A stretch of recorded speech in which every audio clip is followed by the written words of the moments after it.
Welcome to the official Catchup Lowland League edition. I'm joined by Chris and I'm joined by Mozza. As always, Mozza, how you doing? I'm good, mate. How's you been? Not too bad. We're recording on a Monday at lunchtime, which is a Tuesday lunchtime rather even, not Monday, which is a different time for ourselves. But it's good to get chatting about all things Lowland League and football in general. Chris, how you doing? Yeah, good. I must say though, it's we're obviously going to be previewing the playoff game, but it's good to be talking about football for once, not whether certain games are going ahead and all that sort of stuff. So yeah, I'm looking forward to it. Well, that's it. There's a lot less politics and bureaucracy to discuss. It's more about the actual football on the park. So it's going to be an interesting episode for sure. Just to check out our sponsor, the Soccer Shop Direct, find them on Twitter at the Soccer Shop D, or check out their website, www.thesoccershopdirect.com, for all your teamwear and football equipment needs. Well, we'll start with the main talking point, and it's the Pyramid Playoff semi-final takes place tonight. We have Brora Rangers versus Barry Ferguson's ambitious Kelty Hearts in the Pyramid Playoff. The first match has been played at Dungeon Park up in Brora. How do you see the game going first place? I think Kelty are just looking to come away with a draw, to be honest. It's really tough to tell when you get two teams that haven't played in God knows how long. Brora's getting a more recent experience with the cup games. Kelty's had a couple of boys out on loan, like Fash went out and knocked in a couple of goals for East Fife. So I think it'll be quite tight regardless, just because there'll be a bit of rustiness there. They're playing at 7 o'clock, which is a weird kick-off time as well, just because the way the Champions League games are tonight and such like.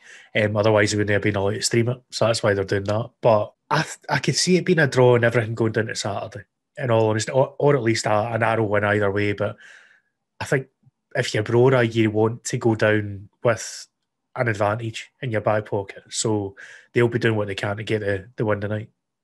That's what you think? Yeah, I agree. I actually think Brora are favourites in my mind for this. We know the quality of Kelty, though. We know that both teams aren't used to losing. But certainly the big factor for me is the fact that Kelty haven't played in almost 4 months. Brora only played, a month ago? Strangely, both last games for both of them were Scottish Cup games against Stranraer. But it really depends on what sort of... If Kelty try and play their normal game, where they try and sort of control possession, control the tempo, that kind of worries me in a sense, because we saw sort of Hearts try and do the same against them in the Scottish Cup, and Brora punished them. And I honestly think Brora are favourites, especially on the bigger pitch at Dungeon Park.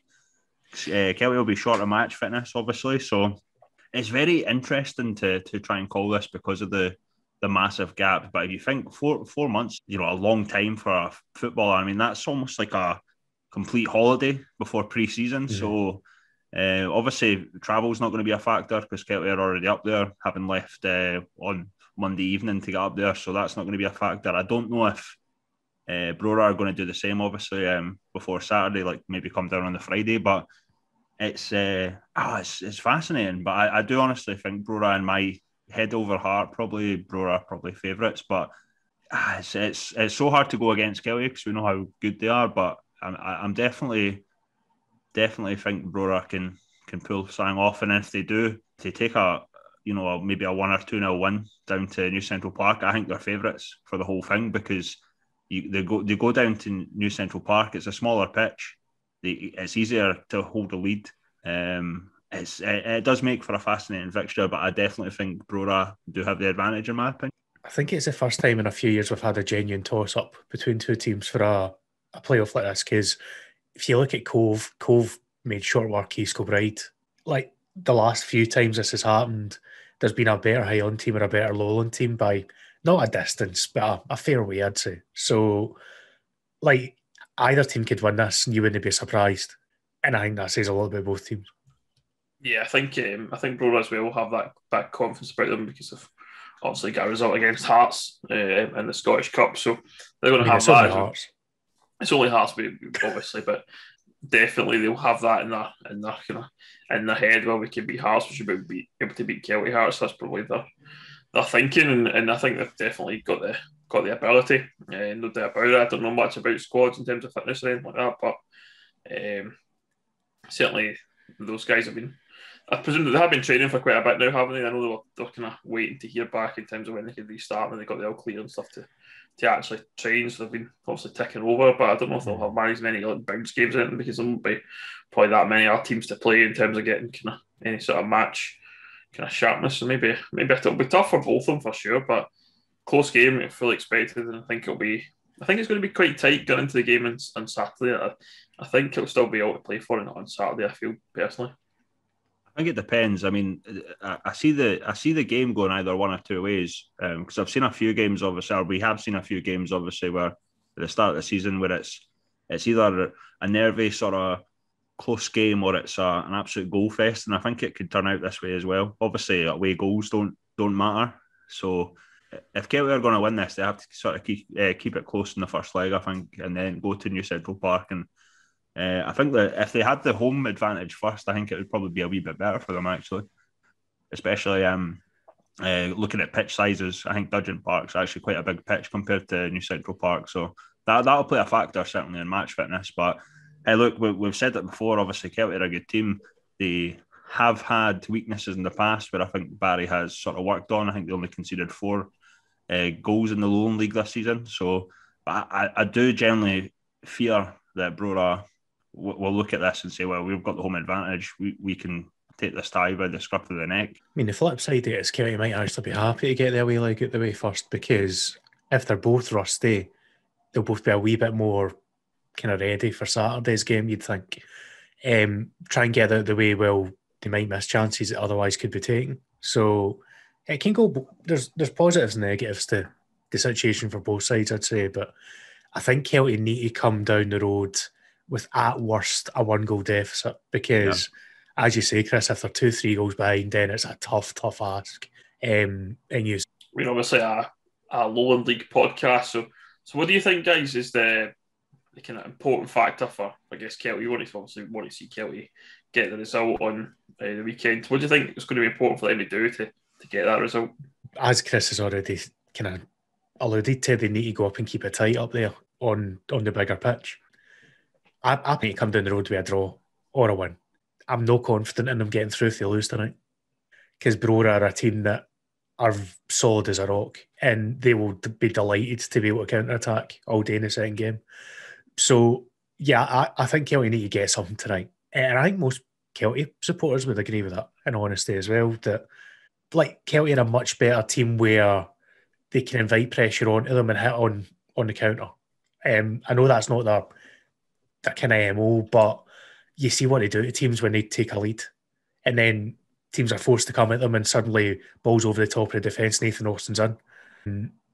So to a head, I think they'll go through. Purely because, in my opinion, they're a better team when they've got a lead. Yeah, I would agree. I actually think on paper, no disrespect to Brora, but I do think Kelty have the better team. But there is certain things like we've mentioned, obviously, that I do worry that Brora are probably a wee bit ahead. Because you could be the best team in the world, but if you've not played in 4 months, as I said, you're coming into a game with a massive disadvantage in terms of match fitness, and I think that's crucial. And Kelty will know that. Obviously, they have been training, but I don't think it's, if you ask any footballer, I don't think it's quite the same as coming into a game, having played, a competitive match previously. Or, I mean, I don't know so much about bounce games, if they've had any, or if they've been playing 11 on 11 or 8 on 8 or whatever it will be in training, but it's just not the same. Whereas I think Brora do. I mean, we saw the assistant manager, obviously, they look very up for it, as well as Kelty. I think Kelty have been a wee bit more quiet as a club compared to Brora. It just feels like if there is momentum going into this game, then it would be with Brora, because the fact that it was only a month ago that they last played. So I think for me, one of the key aspects of this is, for Kelty, is Nathan Austin. The fact that he's been out on loan and he's been playing, he's been scoring, he's going to obviously come into the game on a bit of form himself. I think that'll be a key battle. Is if we get the ball to Austin, supply him with chances, he'll put them away, because we know what he's like. He's a goal scorer, and that's what they need. So it's also not about getting, I don't know what you said about getting a draw, but they need to go out there and get the full result. So I guess getting the draw by basically half time by the end of the game. So that's only half time in the tie. So get the ball to Austin. I think we got good creative guys in there like Higginbotham who can create chances. They both guys are on form. I think Kelty, for me, are the team.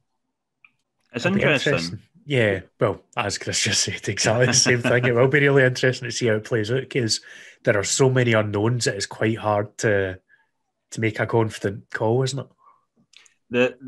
There's definitely game changers, obviously, like Nathan Austin, Dylan Easton, Callum Higginbottom. But the big guy for me is obviously Michael Tidser in the middle of the park, because they have sort of, I think, from what I've heard, Barry's always wanted to play this sort of control the tempo, possession type game. We've seen it this season already. If Brora, get a goal ahead or 2 goals ahead and they're not controlling the tempo, I think we could see Kelty crumble. And I'm trying not to be too harsh on them, but I just think, like we've said, we need to see them keep it tight. Brora are a team that, albeit, we could say that Kelty have all these sort of weapons, if you will.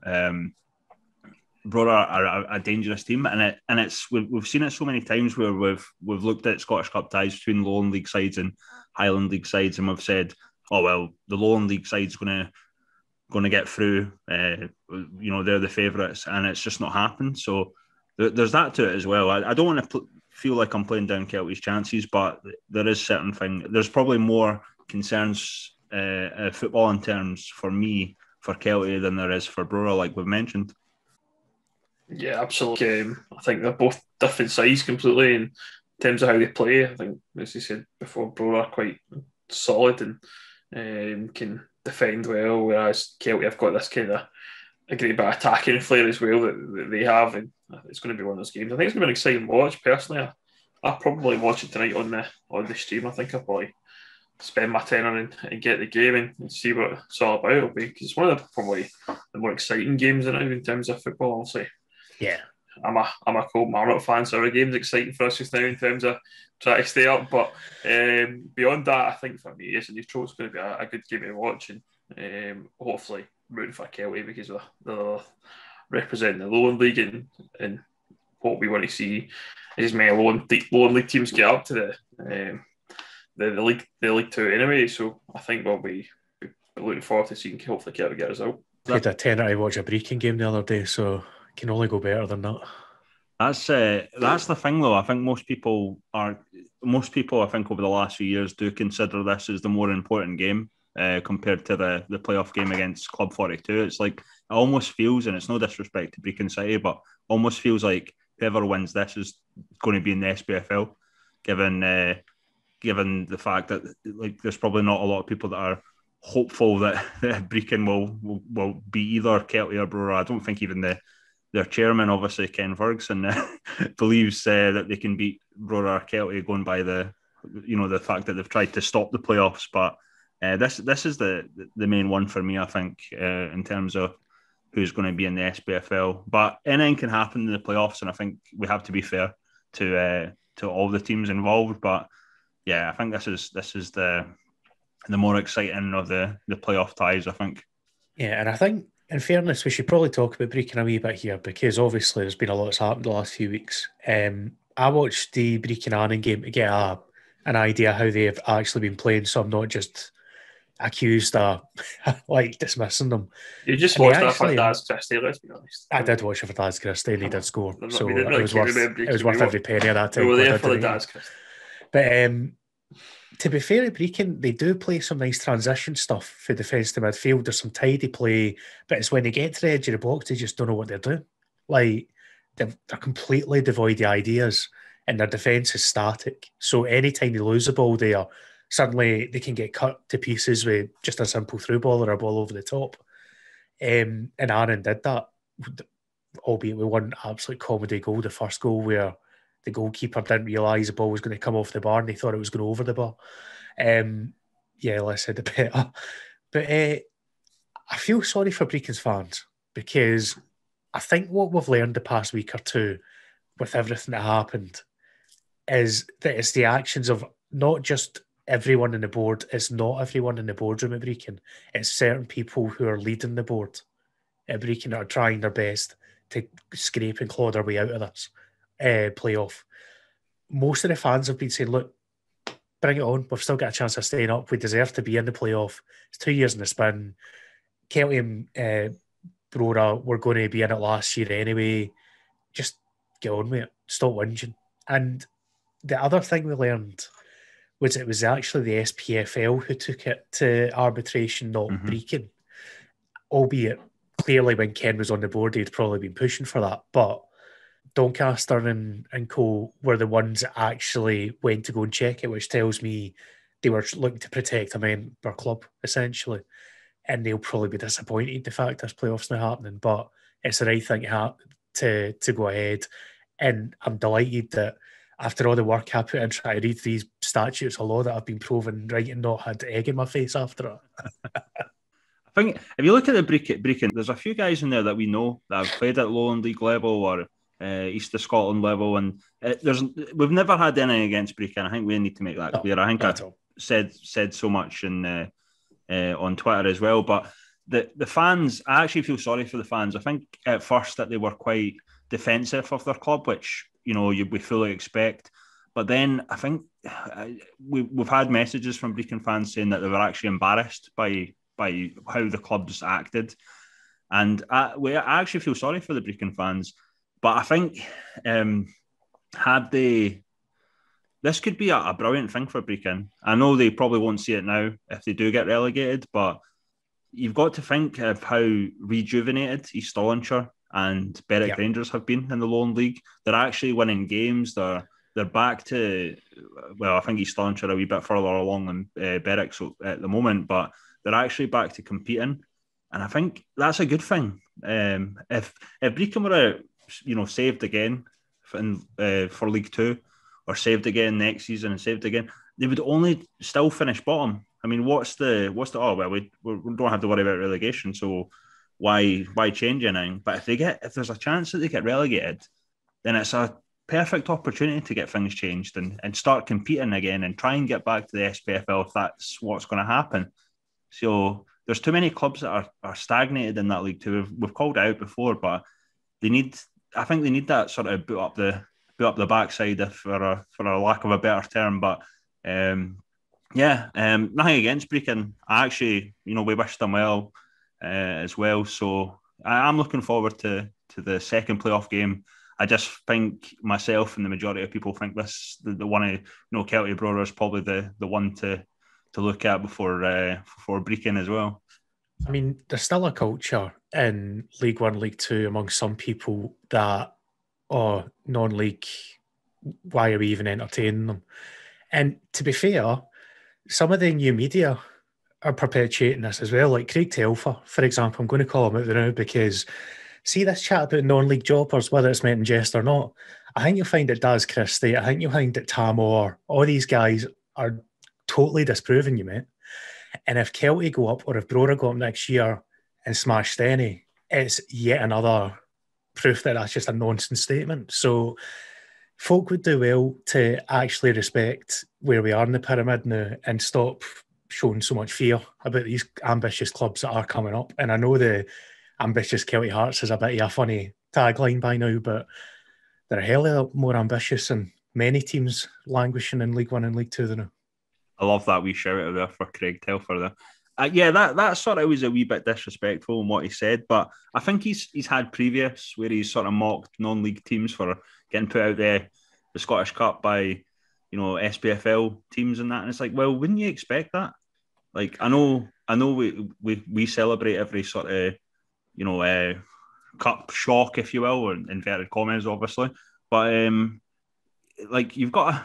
I mean, look at his teams, obviously, Stenny. I mean, Swifties just took over, probably one of the best managers in non-league. I know you were very upset that day, Derek. Still am, don't go on about it. But I would expect, the way Swifty is, how good a manager he is, I would expect to see a lot of non-league jobbers going to Stenny next season. And we've already seen a Stenny team this season full of guys that used to be in the Lowland League that have done a job. So, a wee bit of respect, I would say. A wee bit of respect.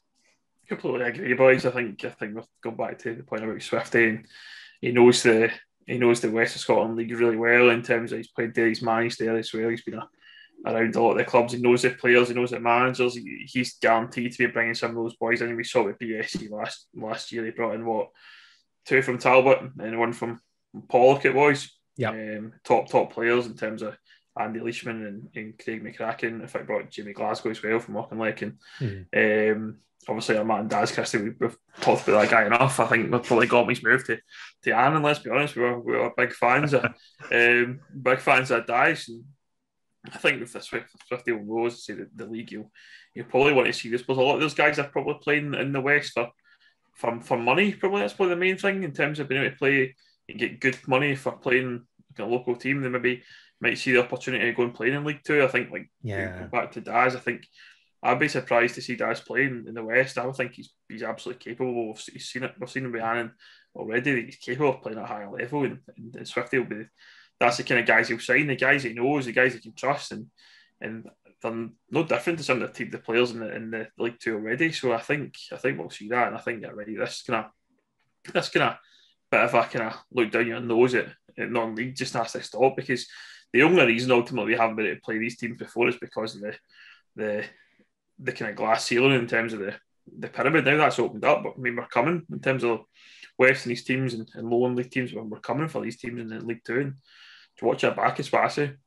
I tell you what, one thing we have to mention, we have to give a wee bit of a shout out to Annan Athletic, because they're struggling a wee bit in League Two, but they're one of the teams I feel that really respects non-league. I don't know if it's because they're one of the newer members in the SPFL, but I always feel that they have a decent respect level. They're not like, say, a Cowdenbeath or a Albion Rovers that seem like they're obviously in the same sort of ilk as Brechin lately with some of the the excuses and whatnot that we've seen.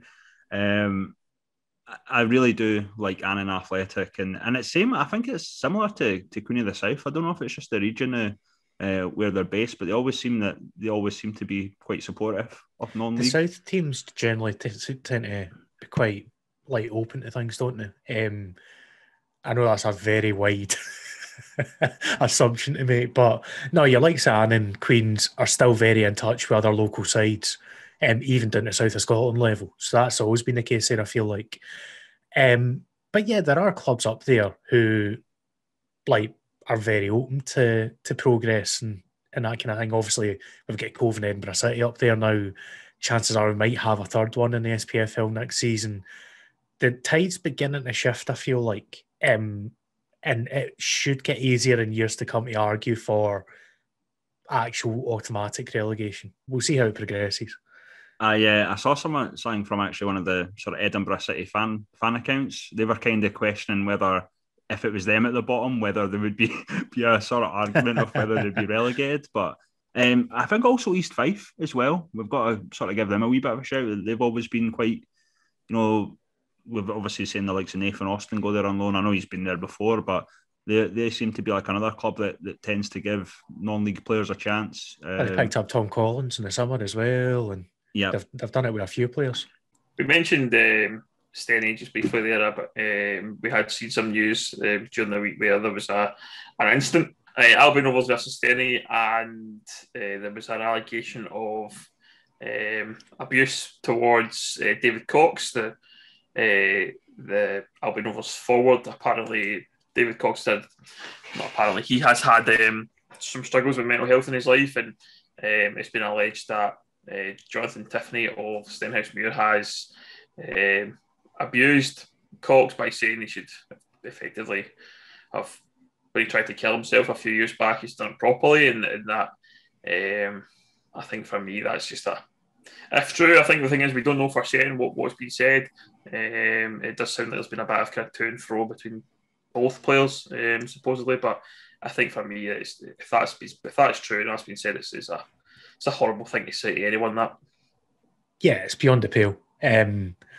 I was having a chat the other day with somebody about it, and see with all the conversations we've had recently about trying to kick racism out of football, trying to kick homophobia out of football, this is exactly the same thing. It should all be treated the same way, that if he's done it should be a minimum year's ban. And I know the allegation that he's made in return is it's been a bit to and fro. As far as I'm concerned, he's not denied saying it from what I can tell for the statements that have came out, he's basically just got kind of said, "Oh, there was chat flying about back and forth, and where's your proof?" Seems to be the defence. Stenny's done exactly the right thing. So I know a lot of folk have had a go at Stenny because this is the way pylons happen in social media. But Stenny have taken themselves straight out of the picture. They've put the boy out of the team. He's on a leave of absence / suspension. And they've let the SFA take over the investigation, which you've got to commend them for doing the right thing, I would say. Because I know a few of the boys behind the scenes are quite well, and some of the messages have got just disgusting, absolutely disgusting. Absolutely, yeah. Especially when we're talking about mental health and that, you should see some of the vitriol that they've got in DMs, and that's just a joke. But again, it's another low point in football, and we've had a few of them recently, and this is with fans no in. Do you know what I mean? It's like, it just shows that the issue isn't just with abuse coming from the stands. There's an issue on the pitch as well, and it needs eradicated. It's simple as that.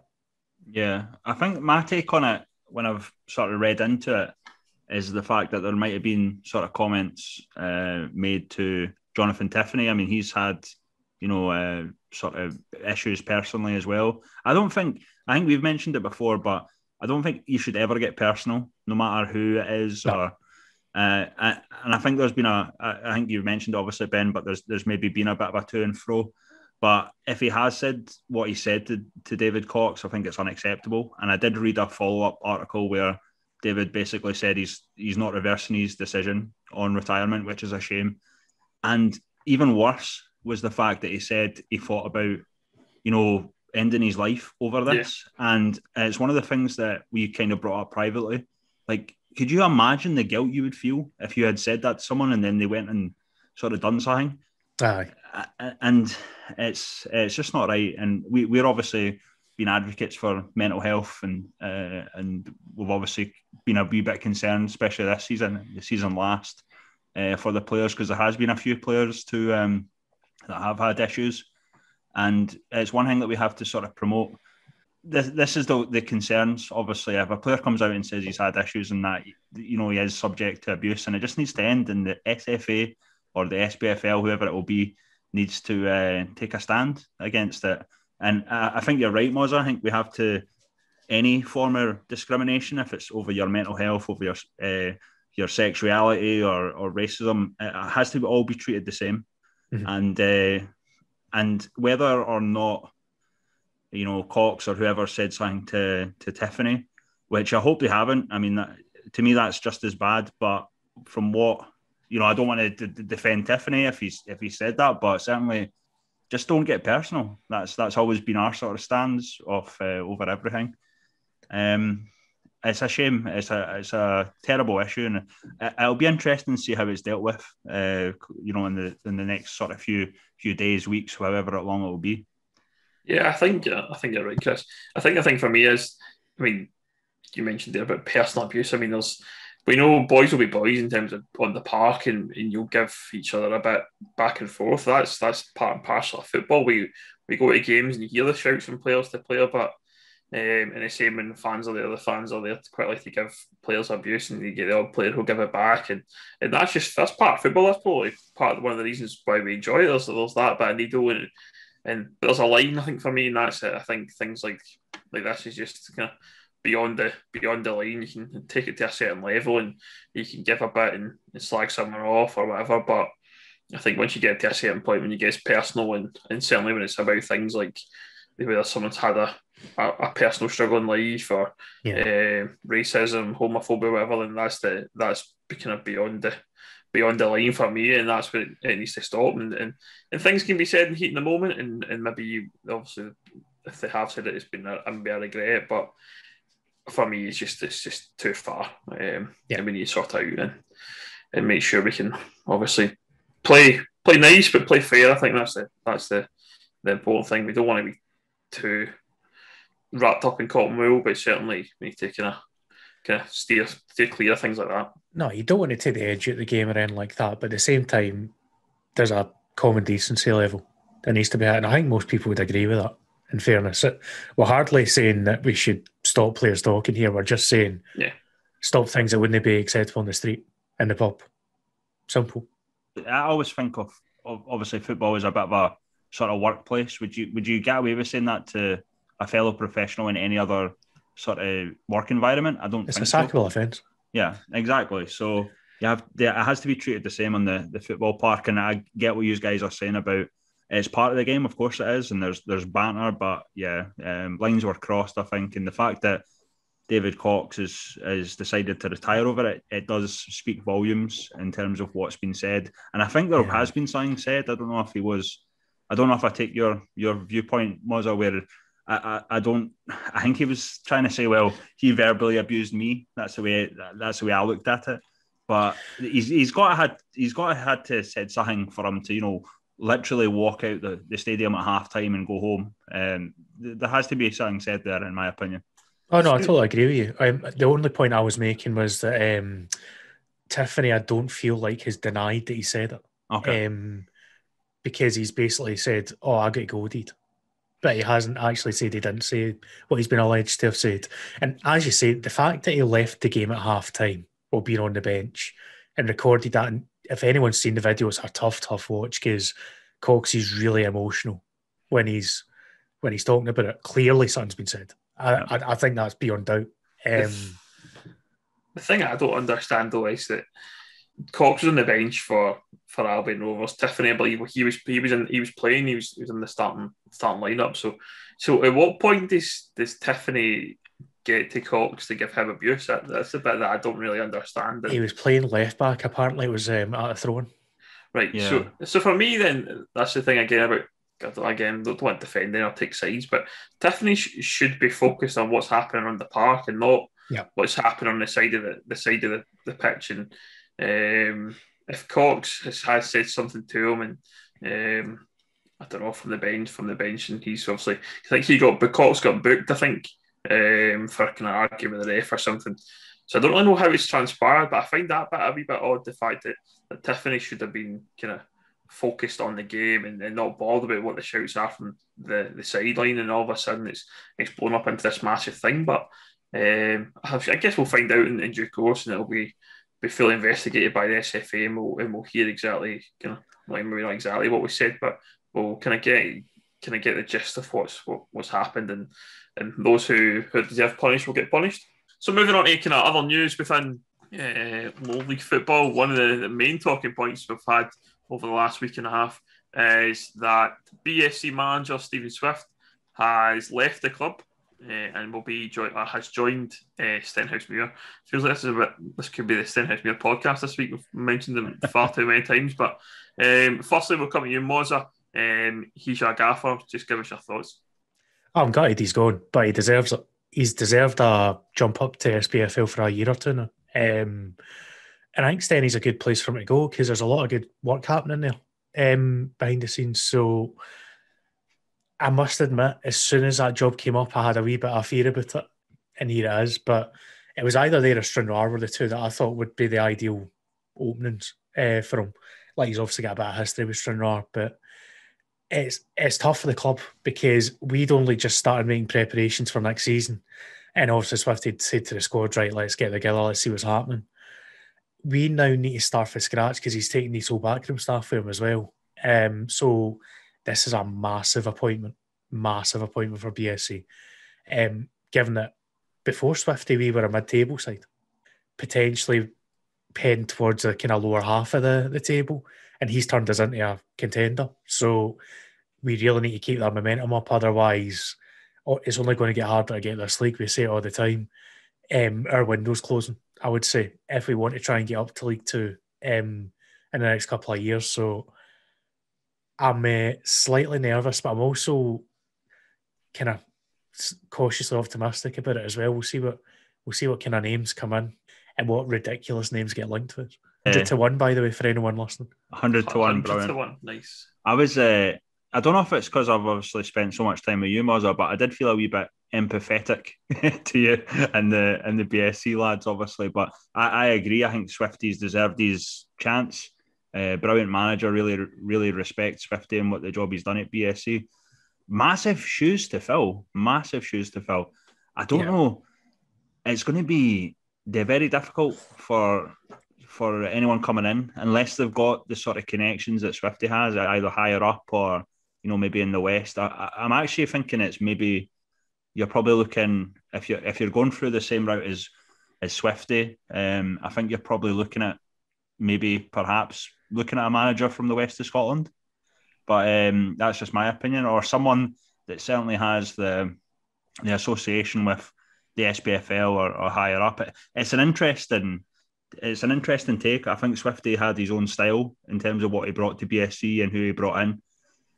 I don't know if you're going to get that with any other manager, to be honest, and it's going to be a very interesting time for BSC. I think they can still be a challenger, but it depends if obviously Swifty comes back and raids them or raids other teams. It's going to be difficult, but I'm looking forward to seeing who the sort of next BSC manager is and where they go. And obviously, I'm hopeful for you and the lads at BSC that they can still be a challenger. I think that's the main thing, because I think they've probably been a wee bit unlucky, BSC, in terms of what's happened over the last few years. Because I do honestly think, even looking at this season, I still think they still had a chance at the title. They were probably a wee bit of a dark horse, but very impressed. I just don't know. I think it's going to be weird. I can't even call. There's no one in my head that can really replace Swifty, and I think that's the trouble I'm having with BSC at the moment. I don't see who can come in and do the same job, but I'm looking forward to seeing who it is and what they can do, basically. See, I wouldn't say there's nobody that can come in and do the same job, but obviously I think it is a massive appointment. Like, I either see somebody for the West, like you mentioned, or somebody who's got links to, say, kind of well-trodden youth academies in the SPFL. I think that's the route we go down, because we've got a kind of culture now of we give guys a chance that have been let go by bigger clubs up the ladder. We've also got that culture of bringing boys through for the West that deserve a step up. I mean, look at Tam Collins. He's your best example in for Beath. I know he's no kind of been playing for East Fife and he's now alone at Stenny, which has worked out well for him, getting a game or two under Swifty. But I don't see that changing. So the model we've always had as a younger manager, a kind of up and comer, I can't see us changing that. I don't see us going out and getting an old face in. I still think it'll be somebody that's intent in moving up the ladder, because that's the kind of club we are. We foster these kind of guys, players and coaching staff, and if they get their move up, brilliant. It means it reflects well on us.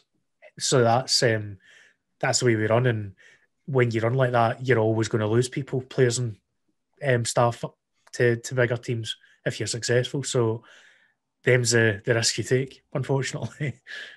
Here's a guy I just thought about. Obviously, what would you think about Stuart Malcolm?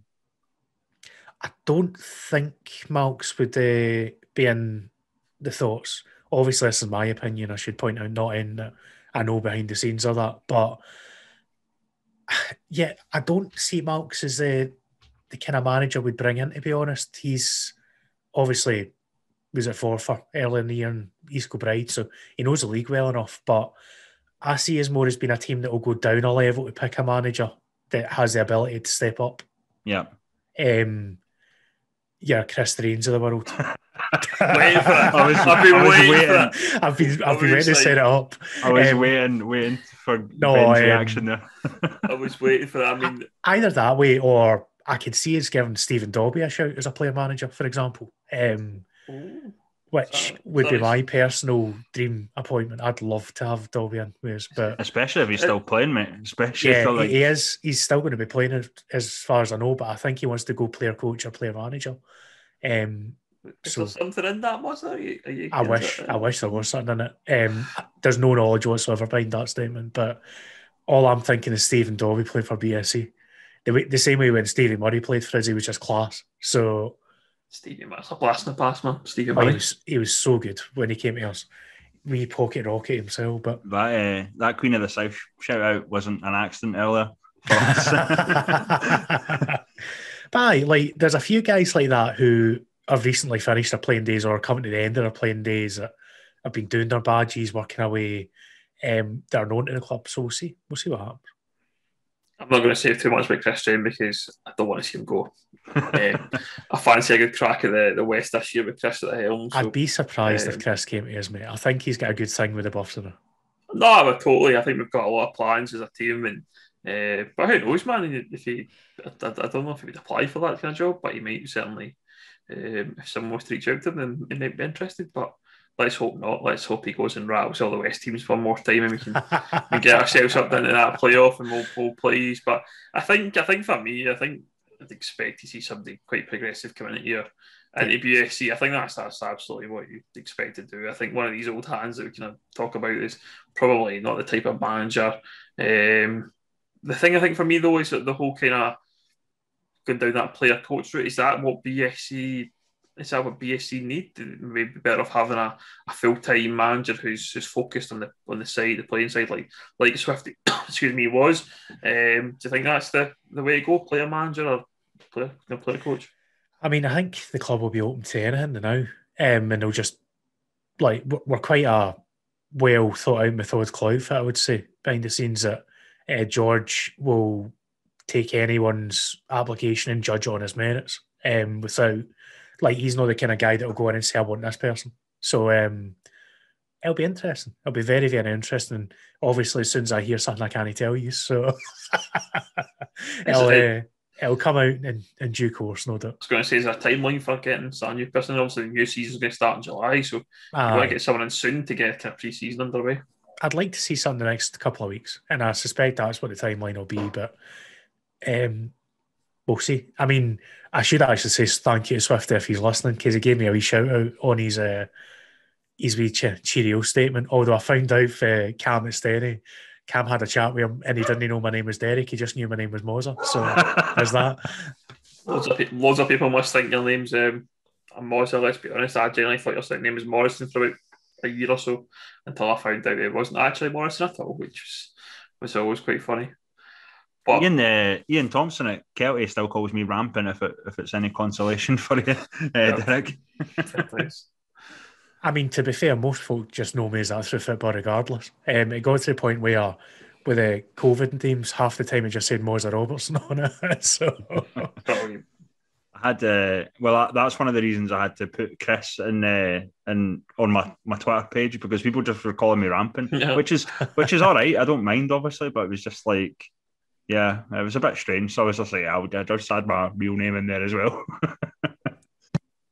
Obviously, that's a major one, and we'll keep up to date. The BSC, I'm sure Moz will be first to know once we hear. So we'll be keep in the loop once we hear what's happening with BSC. But I'm looking forward to seeing who. Because I think that's the thing as well about a new manager. It's always quite exciting when a new manager comes into a team and kind of got their own ideas and what they want to do. So it's always exciting, and we'll follow that story here at Catchup, I'm sure.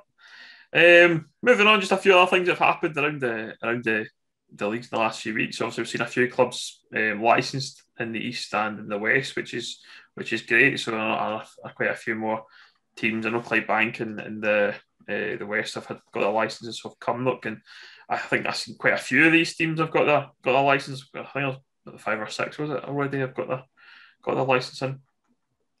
I think there's still 1 or 2 to trickle through as well, but it's good to see, because this is what we need for the West to get in the same level as East, and then that forces a Lowlands to further relegation. So I feel like it might well be discussed and potentially something might happen at this AGM this summer, because George was on the Sports Market in Scotland podcast, the last one, and he was talking about ventilation. But yeah, interesting word to use, but ventilation through the pyramid. I liked it. I was a fan of that. And he was saying, look, we need to lead by example as well. So we'll see what happens for that. I'd like to see 2 automatic relegation spots personally. Yeah, it would be like a 1 from each league, and if that's the case, like a West. I know we've obviously got the South, but do you think we'd expect to see kind of maybe even 1 from each league going up per year, maybe even 3 at some point? Yeah, I think long term the South is probably going to come under the West's banner, isn't it? It's now the worst kept secret in Scottish football that the South are looking to step down a tier, and basically be a feeder league to the West of Scotland Premier. So it would make sense with the West and the East to have 2 relegation spots and automatic promotion for the champions.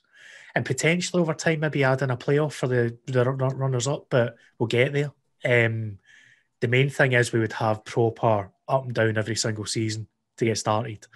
And then by doing that, put the pressure on up the tiers to get League Two to look the same way at it. Obviously, the other thing we should shout out is the East of Scotland have announced a list of teams that have been accepted. We're waiting on the West to do it, I think, next month, Ben, if I'm right. Yeah, so I think the AGM end of June, so that'll be ratified. I know the list, there's been, I think, 11 teams applied so far, and there's kind of ground checks and things like that. And there's also a set, the West seems to have set out like a kind of criteria. I don't know if that happens in the East, but there's been a criteria kind of set around a number of things that they expect to see in the West, and I think it will depend on how many clubs hit the criteria, whether or not they'll go into the conferences, or they'll go into I guess effectively it'll be a tier 8, or officially it's going to be tier 10 by the following season. I think once the conferences are sorted out, it'll come a tier 10. It's going to be essentially a feeder league into the kind of the tier 9, tier 8, tier 7, etc. And that will be kind of, I think the thing that'll be more about kind of development, is what I'm hearing. So I think there won't be necessarily kind of requirements to have maybe the grounds in perfect condition and things like that. They'll be able to spend a bit more time getting the ground up to scratch and things like that before they actually get into tier 9. And some teams might want to just play tier 10 for forever, and some others might. So obviously the progressive ones who want to go up the leagues and try and get up the West, probably some of your more kind of some of the amateur teams that are kind of looking to kind of make the step up. Those kind of teams will obviously get grounds and get the facilities and all that in place, and we'll see more teams go in. But the West is eventually going to be massive. It's going to be a huge kind of region for football, because if we bring in the South, like we said, and that's another probably 20, 30 teams to come in there as well, and we've already at like 60 odd plus potential 11, and who else, depending on who else applies. I think like we've seen, I think Campbelltown have applied to join the league, so they're way out west in terms of the region, and potentially might see more teams in the West and the kind of islands type teams that obviously are quite further west, normally playing their own kind of amateur leagues, but obviously they see themselves as potentially able to play. So you might see, I don't know, like Oban and Arran and Rossi, etc. Some of these kind of teams might end up coming, and that might just cast that net even wider in terms of what the West will look like. But it's exciting the way. I mean, I'm buzzing for the West season to restart in July. It's been a long time coming. We know what it's like. The three of us haven't been involved in much football. Chris, I know you've been involved with Spartans a little bit, with the Spartans Women's League and stuff, which has been good for yourself. But we all miss football. We just can't wait to get back. Yeah. One we note actually on the East, I was actually quite happy to see Whitburn joined, because I've actually been to Whitburn previously. A really good setup. It's probably changed over the last few years. I mean, I was there a few years ago now, obviously, but another one, obviously, I thought it was interesting you mentioned development, especially in the west of Scotland, because obviously Edinburgh City, I think it's known that they tried to get a sort of their development team into the east of Scotland, but obviously for whatever reason it wasn't accepted. I mean, that would have been very interesting given all the sort of Colts chat that we've had with Rangers and Celtic. But Harmony Row in the West, I think that would be a brilliant addition. A little known fact about Harmony Row, I didn't realise how sort of big they were for youth. Massive, yeah. Yeah, well, obviously, I think I've told you guys, but I've been recently listening to sort of Alex Ferguson's autobiography. I didn't realise he was a youth player at Harmony Row way back in the day. So, I think we had mentioned Harmony Row back in pre-season, because I'm pretty sure they beat a West of Scotland team ages ago. But I'd like to see them and other teams, obviously, in the West as well. It's exciting, very exciting to see. I do love the idea that the West are going to have that development step. I think it's a fantastic idea, because basically you go from Army to the step into the West of Scotland League without having to make that massive jump that can be really tough in a club if you're not ready for it. You look at the likes of Glasgow Wellington as an example of a team that could do that in future, that Definitely. quite forward think, quite ambitious, but they wouldn't be ready to go West of Scotland yet because they're barely started at army level. So East of Scotland wise, a side note, quite an interesting side note that gives us a wee hint to one of the West teams that's coming up. All the teams in that region have been accepted from the old East Juniors, other than Harthill, for what I can tell. So make from that what you will. But obviously the other thing being all the teams that were north, the East Juniors withdrew because this Midland League's coming along. And don't be worried that you're not hearing anything about it. That's a good thing. It's working away in the background, and you likely won't hear anything about that till the SFA's general meeting, where everything will get rubber stamped and signed off for the next season. But as it stands, we will finally have that proper pyramid going into next season. So not everything has been bad through the pandemic. We have finally got to a point where we have got an actual pyramid in Scottish football. Finally. That's it. But the only thing is we still don't have League 3, which is a bit sad. Shout out Stevie Aiken. Stevie Aiken, my man. man like Stevie knows all about League 3. Wouldn't be a podcast without mentioning it at least once. So that's pretty much it, I think, for us this week. I don't think there's much else to discuss. We'll just remember, check out our sponsors, the Soccer Shop Direct. Find them on Twitter at the Soccer Shop D, or check out their website www.thesoccershopdirect.com for all your teamwear and football equipment needs. We'll go around the table and get all the plugs in before we go. Moza, where can we find you? At Moza Plays on Twitter, and you'll find me anywhere through there. On to Chris. Yeah, at Rampant FM on Twitter, and you can find the official Catchup on Twitter at official Catchup, Lowland League Catchup on Facebook, and pretty much just Google official Catchup and you'll find us absolutely everywhere, even places that we're probably not meant to be. And you'll get me myself. It's at Mr. Ben Grant on Twitter. It's probably the best place to send your abuse. Still not abuse yet from this podcast. It's been a year almost now, and I still haven't seen any serious comments, but you know, it's our first time for everything. Only DM he's ever had's a DM for the Daz Christie fan club. That's been up. I didn't want to say this. I think I've probably maybe mentioned it to you before, Ben, but you've actually getting a wee bit of praise from certain people in the Lowland League. So, yeah, I didn't want to give you a big head, mate. I was going to say, what? I like it. No, that's cool. That's cool.